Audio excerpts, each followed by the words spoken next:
Start. संयुक्त राष्ट्रांनी आशिया व प्रशांत महासागर क्षेत्रांसाठी नेमलेल्या आर्थिक व सामाजिक आयोगाने आपल्या एका ताज्या अहवालात रोजगार हमी योजनेची दखल घेतली आहे व ग्रामीण भागातील अकुशल कामगारांना पूरक रोजगार देणारी ग्रामीण भागात भांडवल निर्मिती करणारी योजना म्हणून रोहयोची प्रशंसा केली आहे.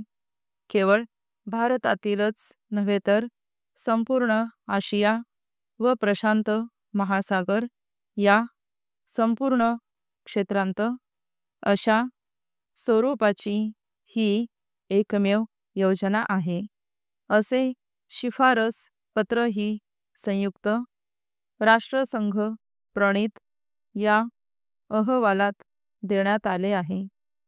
या पार्श्वभूमीवर गेल्या 16 वर्षातील या योजनेच्या वाटचालीचा मागोवा घेऊन आपल्या उद्दिष्टांच्या अधिकाधिक जवळ ही योजना कशी जाईल याचा विचार वेळीच करण्याची गरज आहे. महाराष्ट्र सरकार या योजनेवर दर साल सुमारे 150 कोटी रुपये खर्च करते. त्यासाठी जनतेवर एक विशेष उपकरही बसविण्यात आला आहे. जेवढा पैसा या कर रूपाने जमा होतो तेवढाच पैसा सरकार आपल्या तिजोरीतून भरते. म्हणजेच ही दर साल 200 कोटींची रक्कम जनतेच्या खिशातूनच या योजनेवर खर्च होते. 1987-88च्या वार्षिक योजना काळात या योजनेवर सुमारे 250 कोटी रुपयांचा खर्च होईल. याचा अर्थ गेल्या 16 वर्षात या योजनेवर 2000 कोटींच्या घरात खर्च झाला आहे. ही रक्कम लहान नव्हे. ग्रामीण भागात भांडवल निर्मिती किती प्रमाणात झाली?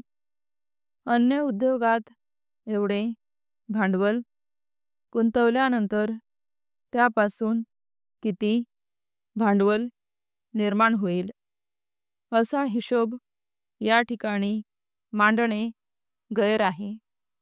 पण गुंतवलेल्या पैशांचा अपेक्षित मोबदला मिळाला की नाही ह्याचा अंदाज मात्र घेणे आवश्यक आहे. हा विचार केला तर जेवढ्या कल्पकतेने ही योजना राबवली जायला हवी होती तेवढ्या कल्पकतेने ती राबविली नाही हे मान्य करावे लागेल.